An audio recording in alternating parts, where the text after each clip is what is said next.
Assalamualaikum warahmatullahi wabarakatuh. Apa kabar sahabat inilah? Semoga semuanya baik-baik saja dan kita selalu mendapatkan berkahan, kesehatan dan segala yang kita harapkan di masa-masa sekarang ini. Alhamdulillahirrabbilalamin.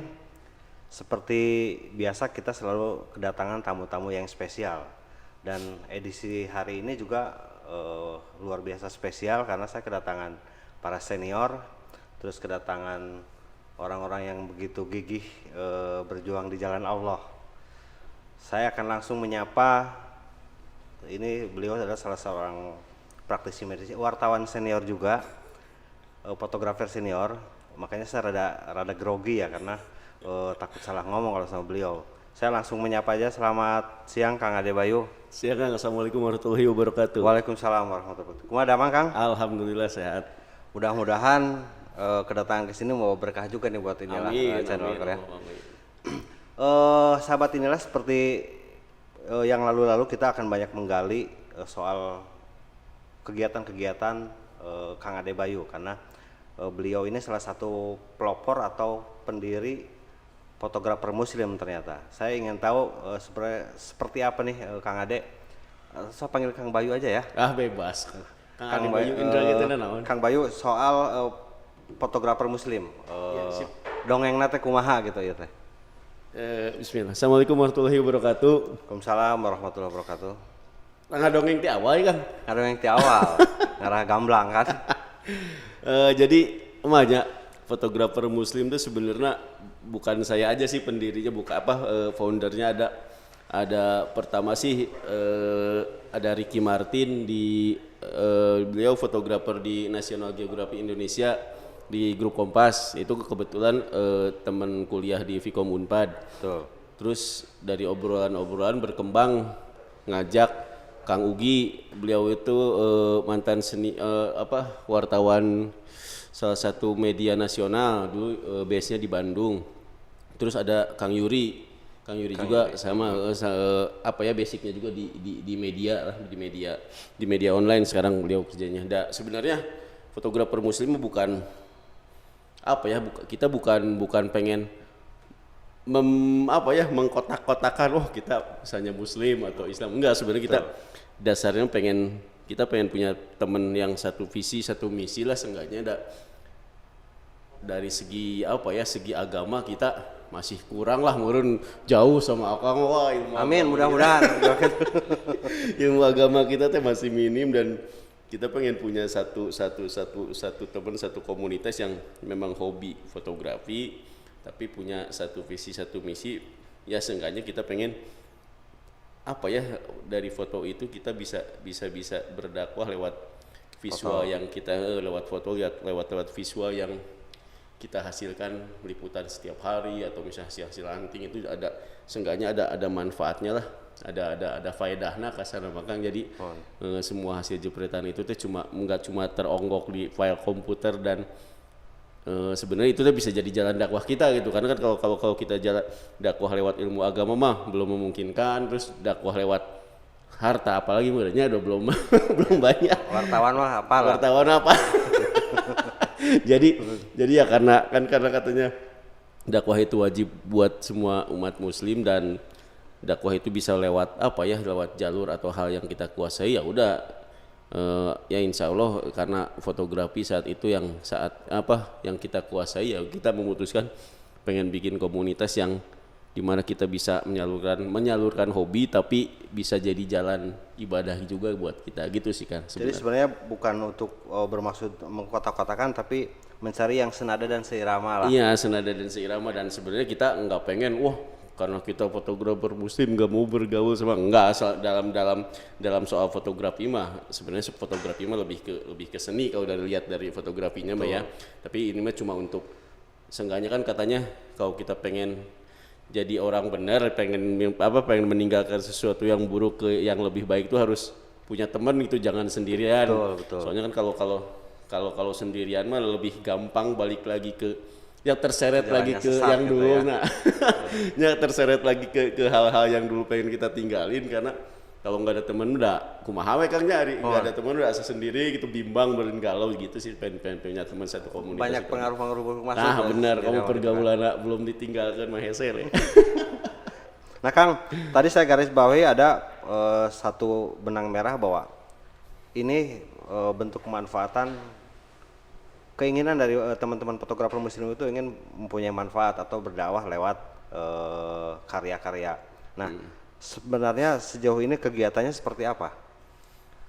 Sebenarnya ada beberapa program di fotografer muslim teh. Ini yang lebih ke apa ya? Lebih ke fotografinya aja dulu ya. Kalau lebih dari fotografinya ada wakaf motret kajian. Nah, wakaf motret itu bagi lagi ada wakaf motret kajian sama wakaf motret wedding. Jadi kalau motret kajian kita mengakomodir beberapa teman-teman yang teman-teman panitia kajian yang belum punya tim dokumentasi atau pengen punya hasil dokumentasi yang standarnya lumayan gitulah kan, enak dilihat ya gitu. Yang enak dilihat, yang bisa dijadiin bisa dipajang gitulah di medsos atau di laporan. Nah biasanya kita bantu, dan itu memang namanya wakaf ya, kita nggak memasang tarif ya. Itu mah kalau misalnya mau infak buat FM ya alhamdulillah kita terima, tapi kalau misalnya nggak ada ya nggak masalah, kita selama itu masih memang niat ikhlas gitu itu. Iya. Jadi selama kita masih bisa bantu ya kita bantu. Kalau wakaf motret wedding ya itu, jadi kita wakaf motret dokumentasi pernikahan. Tapi kalau yang wakaf wedding ini kita memang harus yang benar-benar duafa sih, benar-benar yang membutuhkan itulah. Tapi mereka nggak sanggup untuk membayar syaratnya tim dokumentasi. apa gitu ya. Udah kalau yang mampu mah tuh masa kamu yang mau nikah 2 kali masa. Betul. 3 kali 4 kali itu. Kita wakaf motret wedding. Kawan kita banyak yang mau nikah 2 kali. Cita-citanya gitu. Amin. Jadi itu sebenarnya karena qadarullah, karena keburu pandemi. Waktu sebelum pandemi itu wakaf motret kajian itu setiap hari hampir jalan ada terus. Ya alhamdulillah respon dari teman-teman kajian di Bandung, komunitas itu baik gitu. Karena memang ya mungkin hasil dari teman-teman FM itu memang tanda kutip bisa kepake gitu. Jadi dan mereka puas sama hasilnya. Dan sebelum pandemi memang udah ramai banget, udah banyak teman-teman komunitas kajian yang pakai jasa wakaf motret kajian itu. Kalau wakaf motret wedding baru 1 kali itu di Masjid Al-Latif. Itu memang benar-benar kita kasih free semua, dokumentasi foto sama video. Terus ada wakaf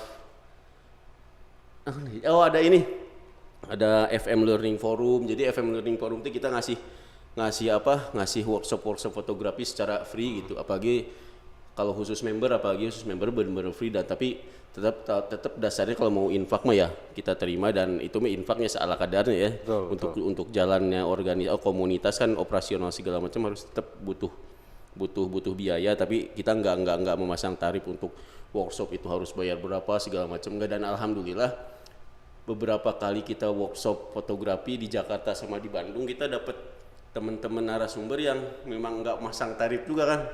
Jadi kadang ada yang nggak dibayar sama sekali karena kita jujur kita belum ada dana gitu ya. Dan alhamdulillah respon dari teman-teman fotografer Jakarta sama Bandung yang pengen jadi narasumber itu tinggi pisan Kang. Jadi banyak teman-teman fotografer yang menawarkan diri tanda kutip, pengen dong ngisi materi di FM gitu. Jadi memang mungkin kesadaran orang untuk berbagi saat ini udah tinggi ya kan. Ya meskipun dari segi agama masih kita belum paham secara detail, tapi untuk berbagi sesama itu mungkin sekarang lagi tumbuh banget. Jadi memang alhamdulillah sampai saat ini kegiatan-kegiatan FM berjalan ini banyak dibantu juga, disupport dari teman-teman fotografer di Bandung dan Jakarta khususnya. Ada lagi program FM Goes to Pesantren sama FM Goes to School, itu sama sih, lebih pelatihan fotografi untuk teman-teman pesantren, teman-teman sekolah. Itu juga sama, kita dasarnya free aja semua, insya Allah nggak ada biayanya sih, kayak gitu sih kan. Ada lagi beberapa yang program FM berbagi, FM wakaf Quran saku itu. Jadi kita mengakomodir teman-teman yang mau mewakafkan sedikit rezekinya untuk membeli Al-Quran saku, dan Al-Quran saku itu nanti kita distribusikan untuk bukan untuk masjid, bukan untuk misalnya ke panti, bukan. Kita justru tujuannya pengen memfasilitasi teman-teman yang di lapangan, misalnya fotografer atau wartawan atau misalnya tukang beca atau apa yang, tapi beliau yang memang pengen baca Quran tapi nggak punya Al-Quran saku. Nah itu kita buat program itu dan alhamdulillah udah berjalan sampai setahun lebih, itu udah beberapa ratus eksemplar udah tersalurkan. Alhamdulillah, insyaallah. Itu sih sebagian gambaran beberapa program FMC. Membumikan Al-Quran itu luar biasa. Insyaallah. Tapi teman-teman FM sendiri sebenarnya siap juga ya, arti kalau misalkan ke wilayah manapun, kalau ada permintaan gitu, misalkan untuk wakaf ilmu pesantren yang di luar Jawa Barat atau Jawa Timur, Jawa Tengah itu secara prinsip terbuka juga ya? Insya Allah terbuka. Kita kemarin terakhir sebelum pandemi itu ke Tasik, Ciamis Tasik perbatasan, dan sebenarnya udah ada beberapa permintaan dari luar Jawa Barat, udah ada. Kalau Jakarta mah udah alhamdulillah udah pernah jalan gitu ya. Kalau luar Jawa Barat ada di Jawa Tengah atau Jawa Timur gitu ya. Sebenarnya dari Lampung kayak gitu udah pernah ada permintaan, tapi ya qadarullah gara-gara ya ada pandemi ini jadi semuanya benar-benar rencana-rencana tuh udah dari nol lagi. Sekarang sih dari dibangun dari bawah lagi. Memang luar biasa cobaan pandemi ini. Iya, benar. Kang, tapi ngomongin soal keanggotaan nih, ini kan ya diinisiasi, digagas oleh beberapa teman yang notabene tinggal di Bandung. Tapi ada nggak sih sebenarnya perwakilan atau teman-teman fotografer yang luar daerah, misalnya dari tadi saya bilang misalnya di luar Jakarta juga, ada nggak yang juga maksud tuh gabung di komunitas ini?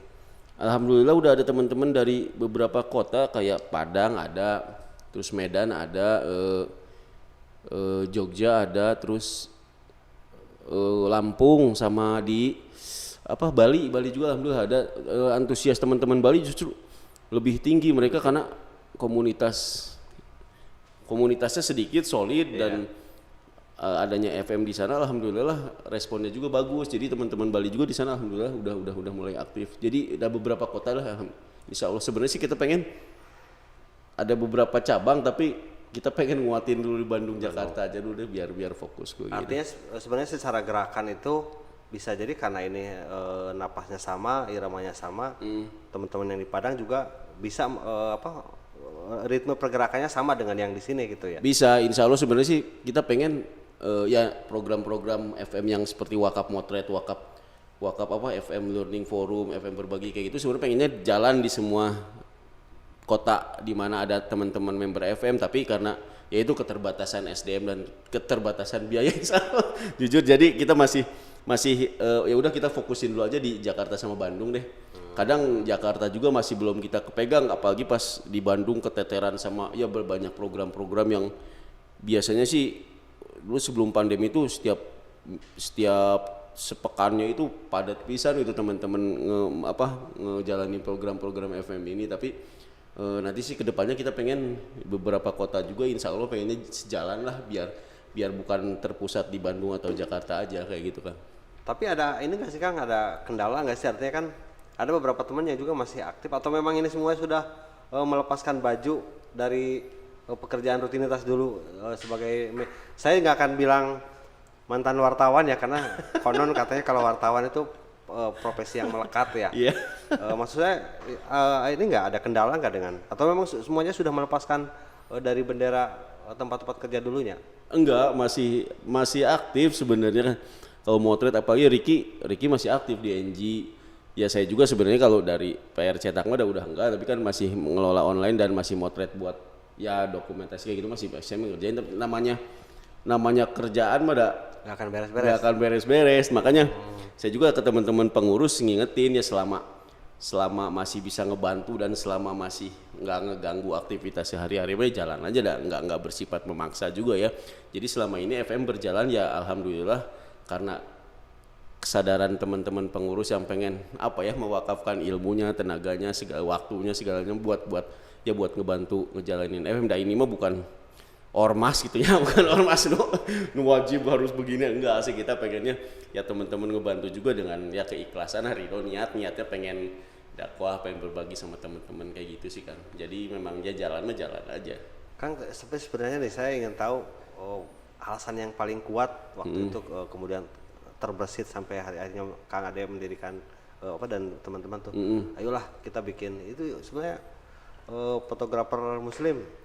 Nah, yang paling mendorong itu mungkin di mimpi dulu atau apa dulu, itu apa sebenarnya yang paling kuat alasannya tuh? Pengen berhenti motret yang enggak ya. Jujur fotografer pada motret model, motret anu karena itu lah. Nah itu tuh kalau nggak ada temen buat nguatin, wah kita menghindar itu tuh rada susah dah pergaulan fotografer pada di dinya deh ya. Jadi kalau bisa kita masih gaul di situ, oh masih motret model, motret misalnya motret yang kasarnya mah melanggar syariat itu aja, dah pasti kagoda deui. Jika misalnya ngarokok lah, mau berhenti ngerokok, ya udah bertahan ya, tetap ada yang biasa ngerokok mah, gaulnya di lingkungan yang ngerokok pasti ke bawahnya.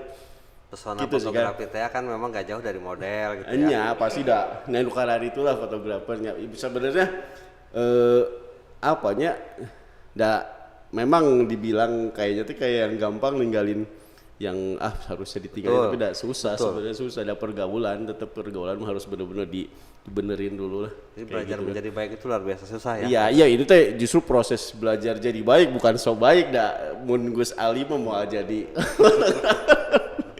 gitu Kang.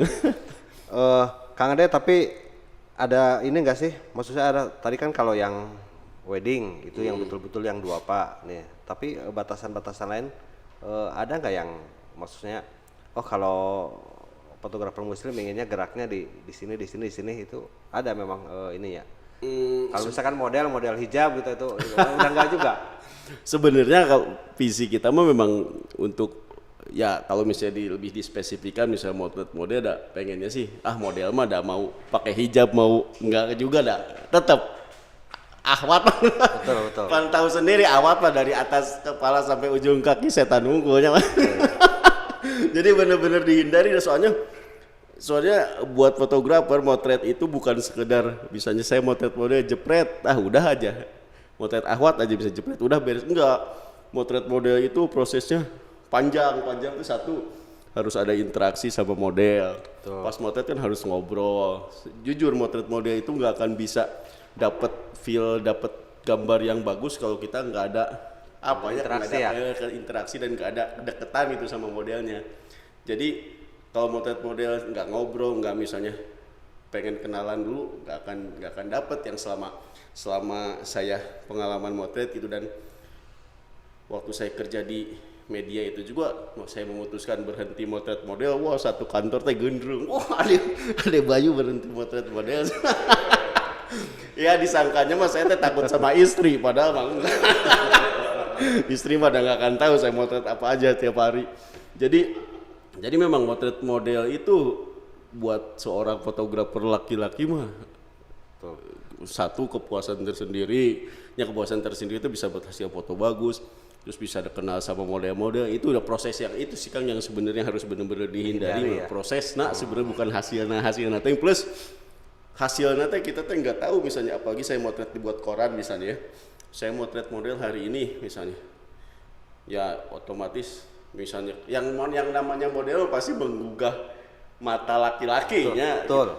Kita kan nggak tahu si hasil foto itu teh bakal dijadiin apa gitu ya buat sama pembaca koran. Pernah suatu saat di gedung sate pas duduk pisan digigir saya adalah kumpulan laki-laki lihat foto-foto di koran, foto koran apa ya saya lupa ya, bukan koran yang saya foto sih. Ya ada foto foto perempuan cantik seksi gitu lah. Terus ada yang nyeletuk, wah ya mau disimpan di kamar halus juga nggak. Selama si laki-laki itu pakai foto hasil jepretan kita pakai maksiatan terus dosanya ngalir dosa jariah. Nah itu sih sebenarnya sampai kita meninggal juga kan kalau foto kita masih ada dipajang gitu ya, terus dipakai maksiat sama orang-orang yang masih ada masih pada orang-orang masih hidup gitu, masih menikmati begitu terus ya kan dosa namanya ngalir gitu ke kita gitu sih Kang sebenarnya. Pengen menghindari yang kayak gitu, bukan saya sama teman-teman alim muslim, enggak, sebenarnya justru pengen belajar jadi benar kayak gitu sih Kang. Minimal upaya menjaga mata dan menjaga hati. Gitu. Kang, tapi sampai saat ini nih sudah ada wadah khusus nggak sih? Artinya wadah khusus tuh karya-karya yang dihasilkan oleh teman-teman dari FM itu mungkin dibikin ada website khusus atau kedepannya memang ke sana sehingga visi dakwahnya juga tercapai, misalkan kajian di mana atau mungkin punya channel YouTube-nya atau ada nggak wadahnya itu? Sebenarnya untuk saat ini sampai saat ini baru Instagram, YouTube ada Instagram sama YouTube, tapi YouTube belum terlalu apa ya, belum terlalu intens soal konten dan segala macam karena kesibukan teman-teman sendiri kan. Paling sekarang yang intensitasnya cukup bagus baru Instagram aja karena memang awal pasar kita sih di situ karena kita kan menampilkan gambar-gambarnya, foto-foto yang bagus plus ditambah hadis atau kutipan-kutipan ayat yang isinya ya itu justru pengennya ngebedain dari komunitas yang lain itu kita ngejual itunya sih Kang, ngejual apa ya ada sisi dakwahnya lah si hasil foto-foto teman-teman kayak gitu. Di inilah Quran Channel juga dengan senang hati kalau ada video-video dari teman-teman FM yang kajian-kajian yang dengan senang hati kita terima. Oh gitu, insya Allah ada sih sebenarnya beberapa video-video kajian, video-video kegiatan-kegiatan yang berbau Islamnya gitu kita banyak dan itu sebenarnya yang jadi masalah itu uploadernya ini kita jadi memang sibuk masing-masing kerja jadi kadang nggak keurus medsos itu cuma baru Instagram. Tapi kalau materi mah sebenarnya ada tapi memang nggak continue setiap hari kita bikin, enggak, itu paling per kegiatan atau ada per event tertentu kita bikin kayak gitu sih kan. Sebenarnya kita juga kepikiran pengen bikin kayak misalnya podcast yang berbau fotografi tapi ada sisi dakwahnya gitu. Kita baru dulu pernah bikin kajian rutin ya alhamdulillah berjalan beberapa bulan, pertengahan tahun kemarin kalau nggak salah sampai akhir tahun itu memang kajian rutin FM yang ngadain dan alhamdulillah respon dari luar juga bagus, banyak dari luar, itu bukan member FM aja. Itu sebenarnya yang pengen kita gali ke depannya ya, selain kita bikin program-program berbau fotografi kita juga pengen ya seenggaknya kita kan bawa nama muslim itu harus ada ilmu agamanya juga lah biar tanggung jawab yang itu gitu kan. Kang, tapi target terdekat nih apa kira-kira yang ingin diwujudkan oleh teman-teman komunitas FM tuh?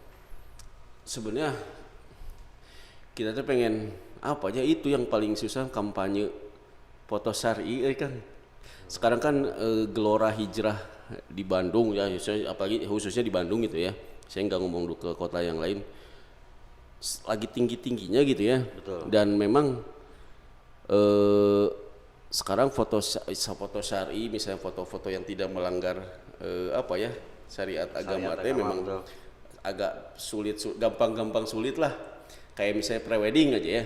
Kan sebenarnya prewedding buat teman-teman yang udah paham banyak yang tanda kutip udah mending nggak usah ngerjain foto prewedding, makanya sekarang ada trennya foto post wedding. Sekarang kan trennya foto post wedding kan, dan prewedding udah mulai ditinggalkan sama temen-temennya. Itu sebenarnya yang pengen kita tanam ya, sebenarnya bukan buat edukasinya edukasinya sebenarnya bukan buat keluar lulus. Kita tuh di member juga kita masih pengennya sih kedepannya kita di member FM dulu deh kita menguatkan edukasi itu bahwa ini batasan-batasan fotografi secara islami kasar. Memang kita nggak akan bilang itu haram itu halal, maksudnya kasar nama takutnya kita juga bukan orang tapi saya terus terang merinding nih Kang Ade itu soal prewedding post wedding karena post wedding itu saya kalau digelorakan luar biasa gitu. Dan masyarakat kan memang selama ini kurang bisa menangkap itu edukasi seperti itu. Ya itu makanya yang itu memang agak sulit plus agak sensitif, apalagi kalau udah berkaitan sama tumun saya tuh narima prewedding kayak penghasilannya mana itu kalau udah berhubungan dengan materi dan sebenarnya kan kalau materi rezeki mah kalau dihubungkan lagi sama keimanan mah gitu mah waduh itu mah udah ada jalurnya ya. Sudah makanya disiapkan lah. Itu sebenarnya kedepannya pengen sedikit kita mengedukasi dan ngasih pemahaman gitu bahwa udahlah nggak ngambil kerjaan yang melanggar syariat juga, nanti insya Allah bakal ada penggantinya rezeki yang lain kayak gitu sih Kang. Dan tapi kita pengennya ditanamin dulu di member FM dulu deh, dikuatin, soalnya takutnya kita keluar malah di dalam lingkungan FM-nya sendiri masih ada yang begitu gitu. Dan kita maksudnya kayak kasar nama kan katanya kalau di agama mah kalau orang yang udah tahu paham ilmunya terus ngasih tahu ke orang supaya jangan gini tapi kita masih ngelakuin, malah itu tuh yang paling ajabnya paling pedih, paling bawah kayak gitu.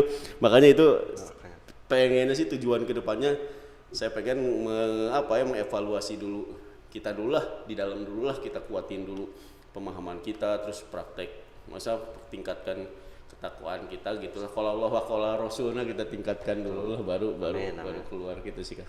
Tapi sekarang ada berapa sih jumlah anggota tuh Kang? Kalau member di WhatsApp tuh sekitar 180. Banyak juga ya, luar biasa. Itu teh udah diregistrasi ulang Kang. Dulu mah sampai ada 2 grup WhatsApp sama grup apa itu teh Telegram udah hampir 300, pokoknya udah banyak banget. Tapi kan karena kita teh kepikirannya kita bawa nama Muslim, kalau member banyak tanpa terdata dengan baik, takutnya kan di luar ada yang ngaku-ngaku ya pakai atribut fotografer Muslim, tiba-tiba dia ikut misalnya motret model seksi atau dia ngupload sesuatu yang bertentangan dengan ya syariat, takutnya kan itu jadi bumerang buat kita sendiri. Dan sekarang kan memang isu-isu kayak gitu sensitif ya. Makanya kita itu teh udah hasil di daftar ulang lagi dan benar-benar diseleksi lagi segitu teh. Dan kedepannya kita teh pengen diiniin lagi lah. Kita teh sebenarnya nggak butuh terlalu banyak member, tapi kita nggak tahu gitu di luarnya kayak apa, mending sedikit tapi kualitasnya bagus buat jadi jalan dakwah keluar kayak gitu aja sih Kang, biar sejalan sama visi misi FM. Tapi memang fotografer semua ya atau terbuka juga untuk? Sebenarnya terbuka untuk umum, tapi rata-rata kalau dibilang dia ahli fotografi enggak, tapi seenggaknya mereka suka foto kasarnya. Minimal mereka suka fotografi juga, kita terima aja. Mau pakai handphone, pakai kamera apa juga, kita nggak mempermasalahkan soal itu sih. Yang penting ada niat dakwah lewat fotografer Muslim, ya insya Allah kita terima aja sih Kang, kayak gitu. Nah ini sahabat inilah, ini menarik. Jadi sahabat-sahabat inilah yang memang butuh khususnya misalkan ada teman-teman di pesantren yang butuh edukasi atau bagaimana memoto yang baik, itu bisa menyalurkan atau meminta permohonan edukasinya ke fotografer Muslim. Dan bicara soal kemanfaatan, menurut saya tidak ada peran besar atau peran kecil, yang jelas semuanya bagaimana kita bersama mempunyai peran penting untuk ke arah kebaikan dan kemanfaatan. Dan fotografer Muslim ini juga sudah luar biasa ya. Tadi ada wakaf ilmu, ada wakaf Quran saku, terus belum juga siar-siar dakwahnya yang mereka lakukan selama ini melalui karya-karya jurnalistik. Demikian obrolan saya, tapi sebelum itu saya ingin minta pernyataan penutup dulu dari Kang Ade nih, soal bagaimana kemudian harapan dan cita-cita fotografer Muslim, terus juga bagaimana supaya giroh hijrah di Kota Bandung dan kota-kota lain juga semakin semakin meningkat, tapi juga dengan karya-karya yang tetap, karena bagaimanapun tadi seperti Kang Ade bilang bahwa kalau kita selama ini menerima apapun yang berbau sesat, jangan khawatir karena ada jalan-jalan lain sebenarnya yang disiapkan oleh Allah. Itu silakan Kang Ade, mungkin ada closing statement soal bagaimana fotografer Muslim. Sebenarnya sih nggak banyak yang kita pengen gitu dari fotografer Muslim. Sebenarnya sesuai jargon kita, fotografer Muslim itu motret berkah tanpa resah kan, yaitu sebenarnya motret berkah tanpa resah. Jadi kita pengen segala sesuatu hal yang kita foto, yaitu selain punya ada berkah buat fotografer sendiri, juga buat orang lain gitu ya, berkah ilmu, berkah buat bisa dakwah segala macam kayak gitu sih Kang. Jadi pengen kedepannya ya mudah-mudahan fotografer itu bisa dibilang jadi profesi atau jadi jalan dakwah buat orang yang menekuninya, ya hobinya, profesinya segala macam. Dan insya Allah kalau niat kita memang baik dan pengen jadiin foto-foto kita sebagai jalan dakwah, pasti ada jalannya aja lah insya Allah gitu. Terima kasih sudah menyimak. Mudah-mudahan ini menjadi jalan kita menuju kebaikan. Amin. Jalan kita menuju ketaatan, karena hidup adalah belajar. Jadi saya hari ini juga belajar dari Kang Ade dan Kang Ugi ya, Kang Ugi yang selama ini membangun apapun semangatnya dengan nilai ibadah. Sekali lagi terima kasih. Jangan lupa tonton di Inilah Quran Channel. Bila taufiq wal hidayah, wassalamualaikum warahmatullahi wabarakatuh. Waalaikumsalam warahmatullahi wabarakatuh.